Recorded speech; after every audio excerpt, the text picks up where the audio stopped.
Bwana, mambo vipi? Katika ulimwengu huu tunaoishi kuna historia kibao ambazo zishakusha kutengenezwa. Bwana, leo ni moja na historia ya ajabu kidogo ambayo inafurahisha pia, ambayo ilitengenezwa mnamo mwaka 1976. Historia hii iliandikwa na jamaa mmoja aliyefahamika kwa jina la Albert Spagliari kutoka nchini Ufaransa. Huyu jamaa alikuwa mhalifu maarufu sana kutoka nchini Ufaransa, kwani aliweza kukusanya genge lake na kwenda kuiba katika benki iliyofahamika kwa jina la Societe Generale mjini Nice katika nchi ya Ufaransa, kwani waliweza kuchimba handaki lenye urefu wa mita 8 kupitia mifereji ya maji taka ya mji huo wa Nice, na walifanikiwa kuweza kufika katika chumba hicho cha benki hiyo ambao walikuwa wanahifadhia hizo pesa na vitu vya thamani. Baada ya kufika katika chumba hicho hawakuwa na haraka yoyote, kwani waliweza kuishi siku kadhaa na siku ya kuondoka ilikuwa ni siku ya wikendi, na aliweza kuacha ujumbe ukutani ambao ulisomeka: bila silaha, bila chuki, bila vurugu. Yaani wakimaanisha wameweza kufanya uhalifu bila kutumia silaha na kufanya vurugu yoyote, yaani wameiba kwa amani.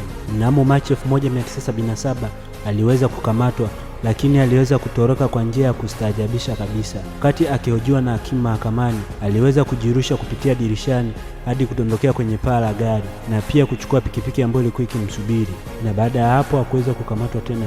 Aliishi maisha ya ukimbizini na inasemekana ni Argentina na Brazil, na hatimaye alifariki kutokana na kansa mwaka 1989 nchini Italia. Huyu jamaa watu wengi duniani wanamtafasiri kama ndo mhalifu muungwana duniani, kwani anafanya tukio lake bila kutumia silaha, ni ujanja tu na hamzuru mtu yoyote. Achana na hao wezi wa kwetu wanaotokea Mbagala au Arusha. Kabla ya kukuibia na kupiga kwanza utasema wewe ndio umewaibia. Asanteni sana, kalamu mimi nashusha chini, nimefika mwisho.